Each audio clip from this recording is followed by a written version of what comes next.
It's customary to see addictions as a behavior problem, people just making the wrong choices, engaging in self-destructive or harmful behaviors. But behaviors only represent internal, emotional, and psychological states. So the question is, what is the state that underlies the behavior of addiction? And invariably and universally, what underlies addiction is always pain, emotional pain. In fact, the drugs of choice or the behaviors of choice all either give you chemicals that soothe pain or they release chemicals inside your own brain that soothe pain. So fundamentally, we're looking at pain and what causes the pain. Well, the more severe the addiction, the greater the trauma the person has experienced. In the downtown east side of Vancouver, where I worked for 12 years, and that's North America's most concentrated area of drug use, there's hardly anybody who wasn't severely traumatized as a child. And in 12 years of work, I've never met a single female patient who wasn't sexually abused, for example, as a child. And the studies all bear that up, that the more the childhood adversity, the greater the risk, the exponentially increased risk of adversity. Now, on the social level, again, you're looking at some sort of distress. And if you look at societies that become addicted or where addictions are rife, you're looking at societies that have been either traumatized directly, such as the native Canadian population, which is why such a large percentage of drug addicts in the downtown east side, way out of proportion to their general presence in the population, are First Nations Canadians, because that population has been severely traumatized. It's been dislocated. Bruce Alexander, a Vancouver psychologist, has written a book called The Globalization of Addiction, and he points out that on the social level, addiction always represents dislocation. That means dislocation, having lost your place. So they had their place in relationship to nature, in relationship to their activities, their spirituality, in terms of their culture. And with the invasion of the Europeans, all that was very rapidly and very brutally destroyed. And then, of course, on top of that, the residential homes and the specific forms of abuse that they were subjected to, so that the trauma has now become multi-generationally programmed into that population. And that's why the severe dislocation and trauma that population, if you look at the black population in the U.S. with the history of slavery and racism and economic exclusion and disempowerment, again, that's a population that's more involved with addiction than other segments of the population, and not because of any genetic or individual or group failure, but simply because of the trauma that they were subjected to.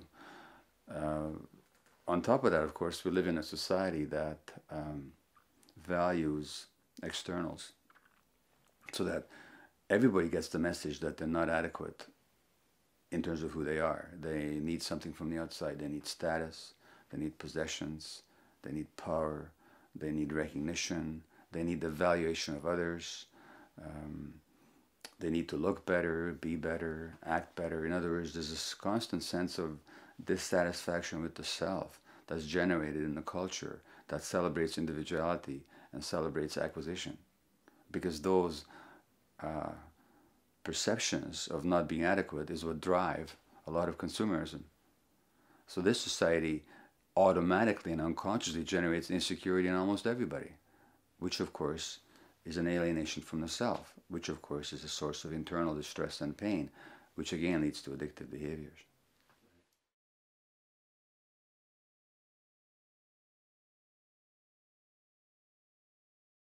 Well, any work that I do, whether with or without ayahuasca, may be summed up as helping human beings recognize themselves. In other words, there's a deep core of adequacy and beauty and power inside everybody. The problem for most of us is that owing to life circumstances and early programming, we lose touch with that sense of grounded being, of being who we are and being comfortable with who we are. So any work that I do is intended to help people connect with themselves. Now what the ayahuasca does is it provides a powerful tool, a powerful teacher to help people connect with themselves, because under the effect of that teaching plant, people recognize very often the pain that they've been running away from all their lives, but they see it very, very clearly. But they also recognize that central and indestructible part of themselves that they've never seen before, at least that they've lost touch with. So once you see the pain, you're no longer unconsciously running. And once you see the truth that's underneath all that, which is the essential self, you also realize there's nothing to run away from. So that the ayahuasca experience can be a powerful teaching for people to get close to themselves. And my work is to help the plant teach those lessons. Now the plant teaches it, but it doesn't always teach it in easily decipherable ways. And sometimes people have experiences that may be quite bewildering or beautiful, but they remain experiences in themselves unless people can unlock the teaching that's inside the experience.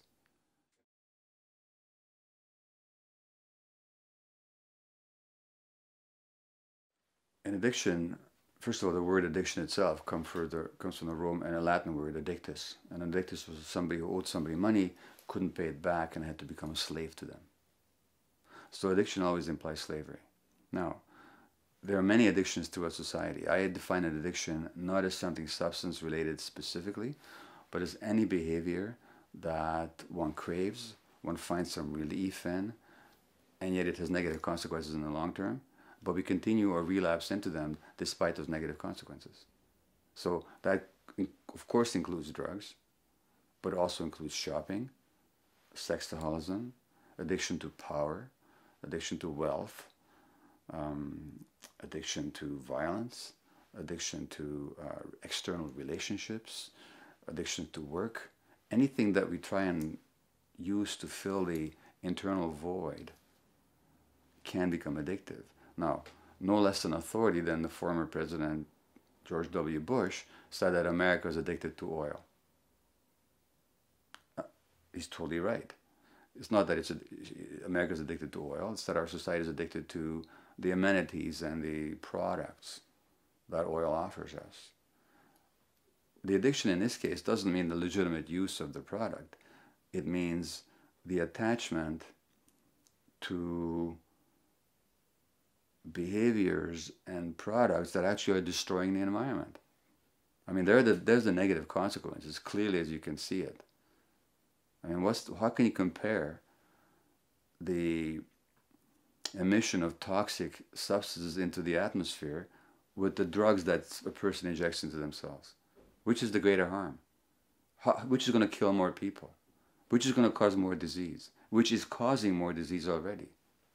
I mean, how many hundreds of kids have to develop asthma, and some of them life-threateningly, before people understand that pollution is something terrible? And how is that different? And why are we doing it? Because we're addicted to the car culture.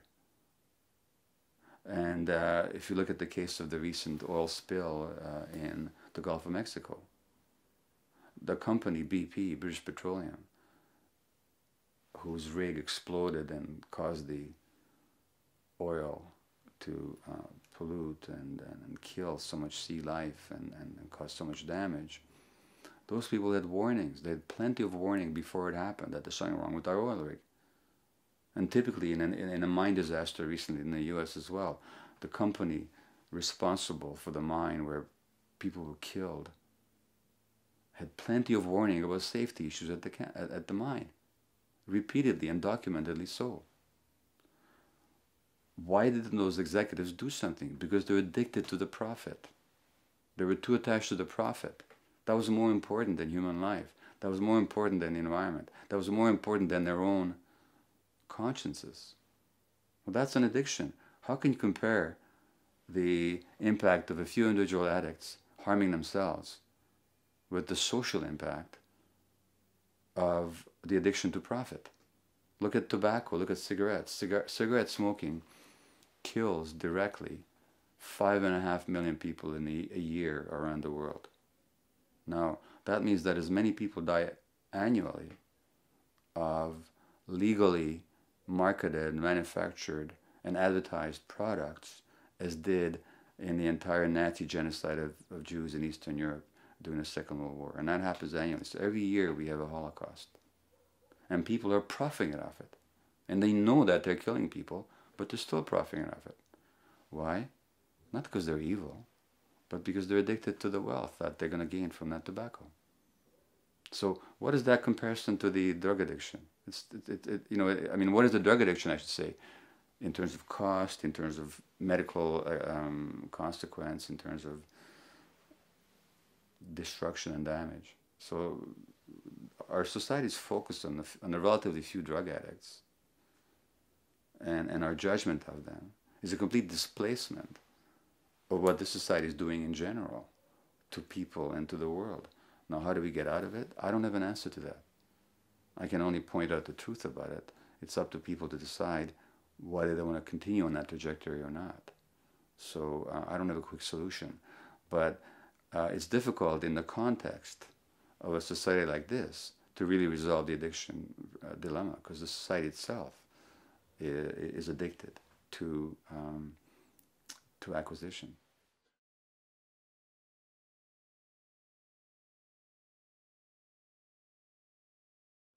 Addicts represent, in a very clear and troubling way, that attached and needy part of ourselves that continues to engage in behaviors that are harmful.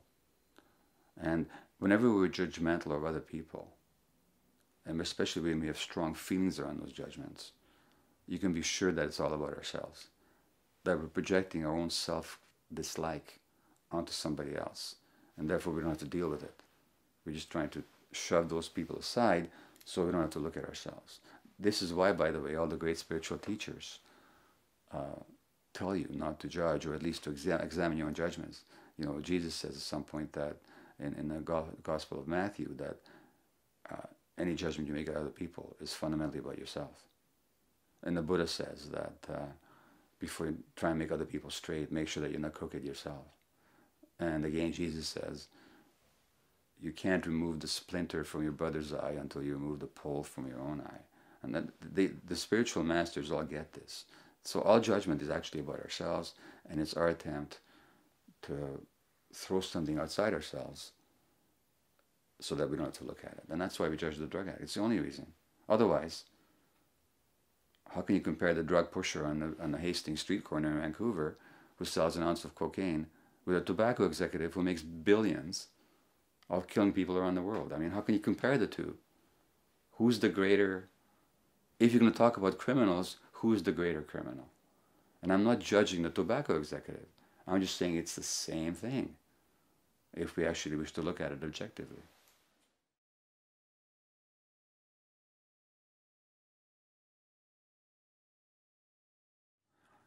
The only thing that stands between people and their liberation is the past. We all carry the past in our bones, in our cells, in our minds, in every behavior, in every response, in every unconscious thought. The past shows up in ways that we don't actually clearly see. People, when they're drowning, I'm told, often have my life flashed before my eyes.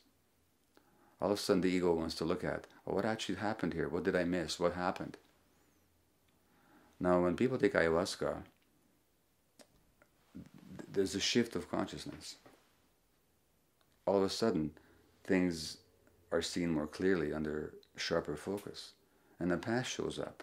But the past shows up not as the programmed and hardened, ingrained story that we carry on, but it shows up in its objective reality. Now, in order to let go of something, you have to see it. And if we're to get into the present, we really have to let go of the past.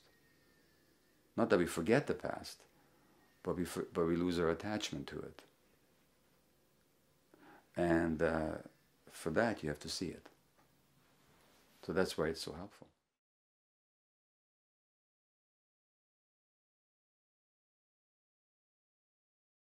Ordinarily, when we talk about or think about nausea and throwing up, we think of illness. Several of the entheogens, several of the teaching plants, including ayahuasca, induce throwing up. They call it la purga, the purging. It's very different when you're purging something than when your body is simply sick. When you're purging physically, what's really going on is you're purging psychically. So I don't look forward. I gotta tell you, I hate ayahuasca. I hate the taste of it. It's just the worst god-awful thing you've ever tasted in your whole life. And of course, the purging is not difficult. It's sort of the sickness you feel before you do. It can be very difficult for people, and it's nothing I particularly either look forward to or enjoy very much when it happens. But after it happens, there's a kind of clarity and a lightness that's powerful and very welcome. Because what's being purged actually is psychic contents that you've been holding on to. You're purging anger. You're purging pain. You're purging some false story about the self. You're purging your tendency to always look after other people and never think about yourself. So it is a cleansing. It's a psychic cleansing. And so I welcome the purging when it happens. And if one doesn't resist it, it's not a difficult experience. In fact, it's just totally natural. So it's rather odd, and I would never have imagined it, and it's hard to describe it to people who haven't experienced it, but you're in a room with 10 to 30 people, and one after the other, people are bringing stuff up, and they give their buckets and they're purging it. And you think, wow, my God, that sounds awful. But actually, it's something very welcome.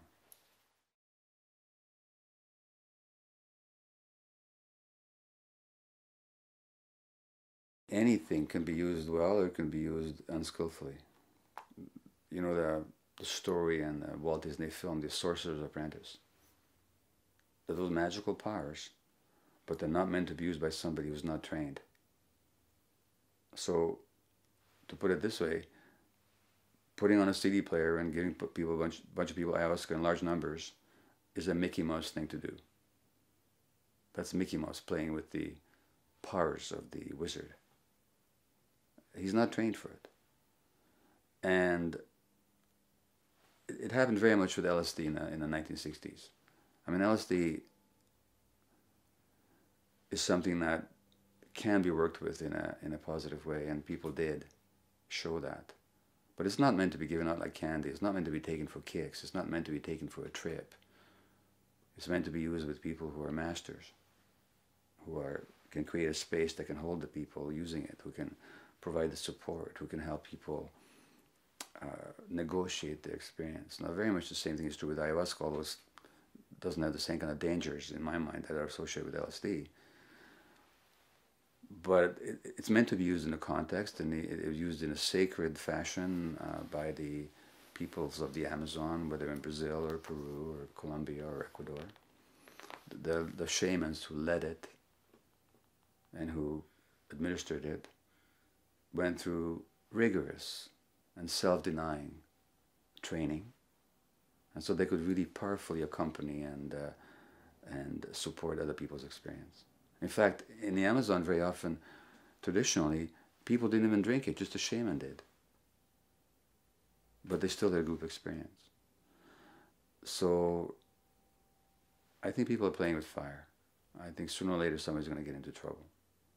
And I'm very much afraid of that because there's this beautiful plant, there's this astonishingly ingenious modality that people in the Amazon developed, and it's not an obvious thing. It's not that just cut it off the tree and you chew it. You have to combine that plant with one other plant and boil them together. How they figure that out, who the heck knows? They didn't have laboratories. How did they know that you take these two plants and you put them together in this particular way and you boil them for so many hours and together they're going to give you this? That's what they consider it a gift from the gods, and you have to almost think that it is. Now, you don't take that gift and cheapen it by making it into a toy. It's an irresponsible and typical Western thing to do.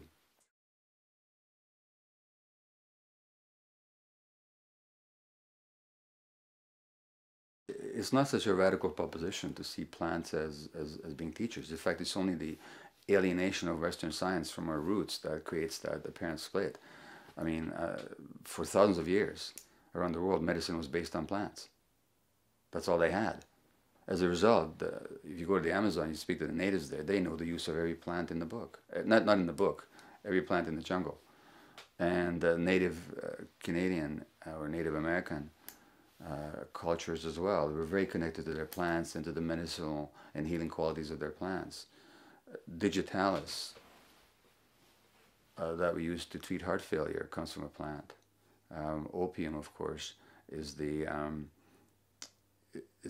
basis for our narcotic medication, without which we'd have no pain reducing capacity. So that, you know, we're much closer to the plants than we imagine we are. And there are many, many important products that are copies of plant origins that we use in medicine. So it's only an illusionary split. The plants have been our medicines and teachers for thousands of years.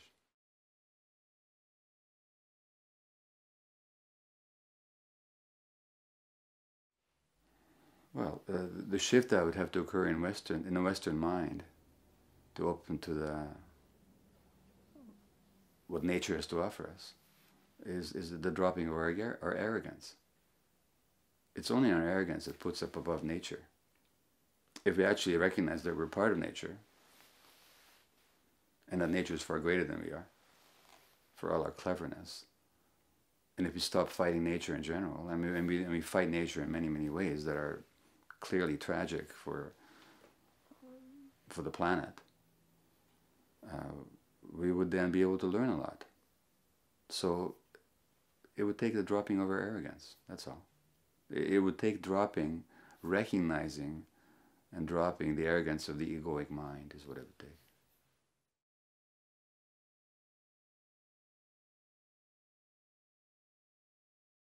It's only revolutionary in the Western sense because the Western experience in many ways represented a counter-revolution against traditional human truth.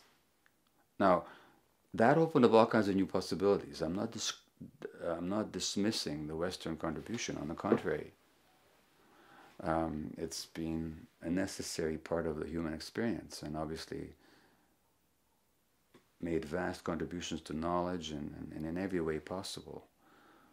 But it did involve this counter-revolution against the spirit. So it's only revolutionary in the very narrow context of Western medicine. It's not revolutionary at all in terms of human experience. And what Western medicine needs to do, if it's going to be truly effective, is to drop its arrogance. The problem with, again, my comment on my profession is that the problem with the medical profession is not that they think they know everything. It's just that they think that what they don't know is not worth knowing. And so if they could realize that we could hold on to the value of the Western genius, but at the same time open to the other genius present in traditional spirituality, now we'd have something really powerful and infinitely more effective than what we have right now.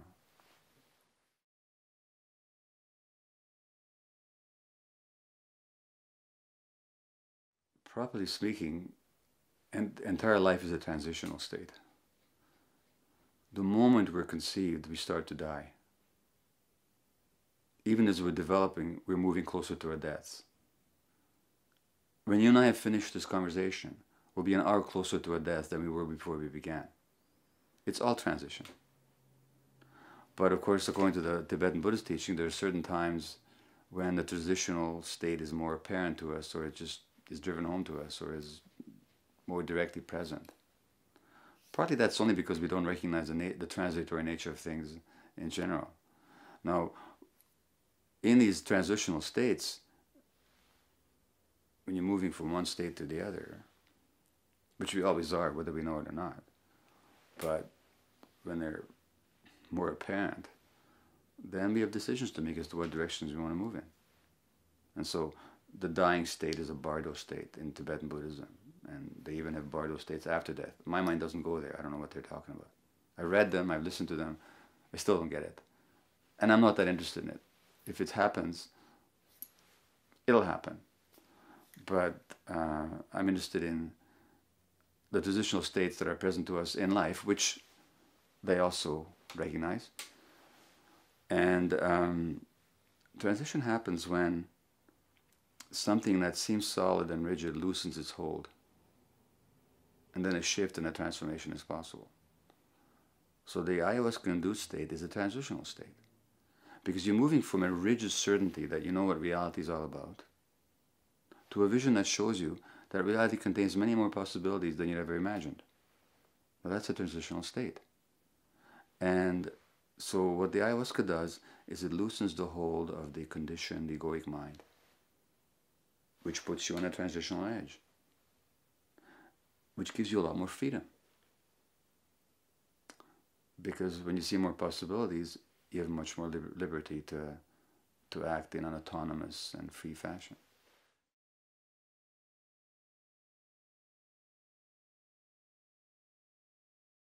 You know, you can go to a Zen monastery for 30 years and follow all the teachings, contemplate all the koans, and faithfully serve your teacher, and never have an enlightenment experience until you do. And when you do, you didn't choose it. You didn't make it happen. What you've done is you prepared yourself for the possibility. You've held your cup like this so grace can flow into it. If you hold your cup like this, nothing will ever flow into it. So all we can ever do is to make ourselves ready.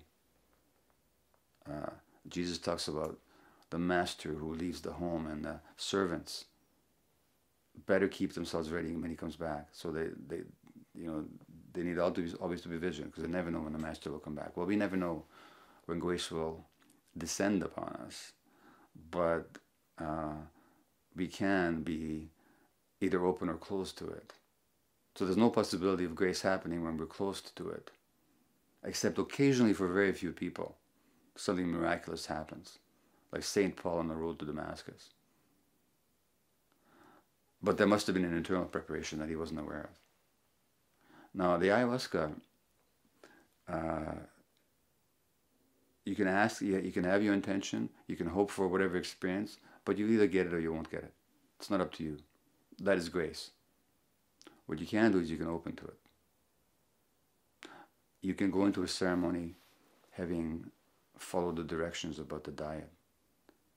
You can have created space in your life so you're not crazy busy, and then you run off to your ceremony hoping that something great will happen to you. So that, in other words, you can open yourself to the grace. Rather than the grace opens to you, that's not up to you. But it's really like that. That's how the experience is. What I can say is that the odds of that grace-filled manifestation happening for you are far greater if you actually prepare yourself.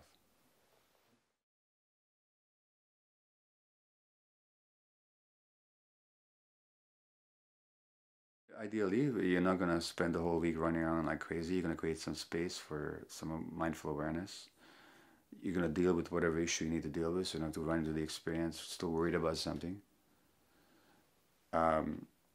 Jesus says that if you're going to go and present a sacrifice at the altar, but there's some problem with a friend of yours, there's anger between you, drop the sacrifice, clear it up with your friend, and then go and make your sacrifice. So that's what he's talking about, is that, clear things out. Don't go there with your head full of worldly worry and so on. I mean, if you can help it. In my case, I've gone into ceremonies where I really haven't prepared myself. I allowed myself to engage in my own particular form of addictive shopping. The plant gave me a good whacking, as I deserved. I wasn't ready. Didn't create the space. So, and then specifically when people, just before the experience, we tell people to have no expectations, not to have ideas as to what it should be like, but to just be open to whatever happens. It's in the whatever happens that the teaching is always fully present. When people have so-called bad experiences, it's only because they have a certain idea of what it should be like, and then they resist whatever happens. So it's a question of resistance. It's a question of resistance. In which case, you can't help it. The resistance is just there, but then you have to notice the resistance. Just to notice it. Just, oh yeah, this is resistance. And if you notice that, it loses its power. So the instruction is very simply to be open to whatever happens.